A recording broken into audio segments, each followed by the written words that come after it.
Kasus yang menjerat pengusaha Nabila Obrin pemilik restoran Bibi Kelinci viral dan kini sampai-sampai ke telinga anggota Dewan Perwakilan Rakyat DPR Republik Indonesia RI. Nabila diketahui jadi tersangka atas dugaan pelanggaran Undang-Undang Informasi dan Transaksi Elektronik (YTE) setelah dilaporkan balik oleh pasangan suami istri berinisial ZK dan ASR. Nabila memang sudah berseteru dengan ZK dan AZR. Ia sebelumnya melaporkan ZK dan ASR atas dugaan pencurian di restoran miliknya, Bibi Kelinci yang berlokasi di kawasan Kemang, Jakarta Selatan pada tahun 2025 lalu. Meski kasus dugaan pencurian itu bergulir, namun Nabila kini juga jadi tersangka dan dituntut 1 miliar rupiah oleh ZK dan ASR yang membuat laporan balik. Kini kasus tersebut bakal dibahas oleh Komisi 3 DPR RI dalam rapat dengar pendapat umum RDPA. Ketua Komisi 3 DPR RI, Habibur Rahman, mengatakan mengundang Nabila bersama kuasa hukumnya dan penegak hukum yang mengusut kasus tersebut untuk hadir di RDPA. RDPA itu dijadwalkan bakal digelar pada Senin 9 Maret 2026. Komisi 3 DPR RI akan menggelar rapat dengar pendapat umum kasus pemilik resto Nabila Obrin pada hari Senin besok yang mengaku sebagai korban pencurian yang justru dijadikan tersangka, ujar Habibur Rahman. Dikutip dari tribunnews.com, Sabtu 7 Maret 2026, ia menjelaskan, RDPA ini merupakan bagian dari fungsi pengawasan Komisi 3 terhadap kinerja aparat penegak hukum. Melalui forum tersebut, DPR ingin memperoleh penjelasan yang lebih komprehensif mengenai kronologi serta proses penanganan perkara yang tengah menjadi sorotan publik. Kami akan mengundang Nabila Obrin bersama kuasa hukumnya serta aparat penegak hukum terkait, katanya. Habibur Rahman berharap pertemuan itu dapat memberikan kejelasan atas perkara yang terjadi. Menurutnya, pengawasan dari DPR penting untuk memastikan proses hukum berjalan secara adil. Kami optimistis RDPU tersebut akan membawa hasil positif, dalam arti tidak akan ada warga negara yang dikriminalisasi, ujarnya. RDP ini diharapkan menjadi ruang klarifikasi bagi seluruh pihak yang terlibat sekaligus memperkuat prinsip transparansi dan akuntabilitas dalam proses penegakan hukum.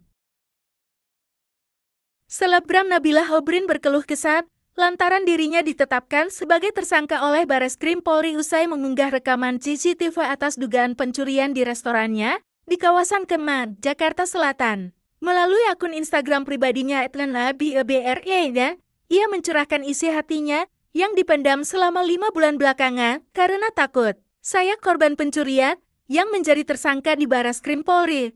Saya diam selama 5 bulan karena saya takut untuk bersuara dan berbicara, tulis Nabila dalam unggahannya tersebut seperti dikutip, Kamis 5 Februari 2026. Nabila mengaku diminta mengakui bahwa unggahan dan rekaman CCTV yang ia bagikan merupakan fitnah. Bahkan, ia juga mengklaim dimintai uang 1 miliar. Selama 5 bulan, saya diminta untuk mengakui bahwa apa yang saya ungkapkan dan CCTV saya adalah fitnah. Juga saya diminta 1 miliar. Saya sudah coba segala macam upaya untuk membela diri saya benar-benar takut, ungkapnya. Untuk itu, ia pun meminta tolong agar kasusnya diberikan kepastian hukum kepada Kapolri Jenderal Listio Sigit Prabowo hingga Komisi 3 DPR RI. Bapak Ibu Komisi 3 DPR RI dan Bapak Kapolri, saya mohon berikan kepastian hukum. Saya korban pencurian. Saya harap dapat melanjutkan hidup saya, dan saya yakin keadilan bisa ditegakkan. Hanya ini yang bisa saya lakukan, saya tidak tahu harus berlindung kemana, tuturnya. Adapun kasus yang menimpanya ini, diduga berkaitan dengan terjadinya keributan di restoran miliknya pada 19 September tahun 2025. Saat itu, terdapat pasangan suami istri Pasutri yang komplain akibat makanannya tak kunjung datang hingga kurang lebih 30 menit. Wanita itu pun diduga tak sabar menunggu hingga masuk ke area dapur yang sebenarnya dilarang bagi pengunjung.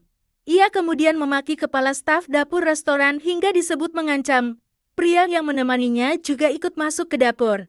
Ia terlihat menunjuk-nunjuk staf dapur dan memukul lemari pendingin. Setelah keributan mereda, pasangan tersebut justru membawa pergi 11 bungkus makanan dan 3 minuman tanpa membayar. Seorang staf sempat mengejar hingga ke area parkir untuk menagih pembayaran 530.000. Namun pasangan itu justru mengancam sebelum akhirnya kabur. Atas hal itu, Nabila selaku pemilik restoran pun mengunggah mulai rekaman CCTV dan bukti lainnya ke media sosialnya hingga viral dan mendapat perhatian dari publik. Hingga akhirnya Nabilah pun membuat laporan polisi ke Polsek Mampang saat itu dengan menyertakan pasal 363 terkait dugaan pencurian. Sekarang sudah saya serahkan kasus ini ke pihak yang berwajib, tulis Nabilah pada akun Instagramnya 20 September tahun 2025 lalu. Namun, Nabilah pun kembali muncul saat kasusnya yang sudah lama tak terdengar dengan mengaku ditetapkan sebagai tersangka oleh Bareskrim Polri. Dalam hal ini, Tribunnews.com sudah mencoba menghubungi Kadif Humas Polri Irjen Johnia Dizon Isir dan Karopenmas Divisi Humas Polri Brigjen Truno Yudo Wisnu Andiko untuk mengonfirmasi penetapan tersangka itu.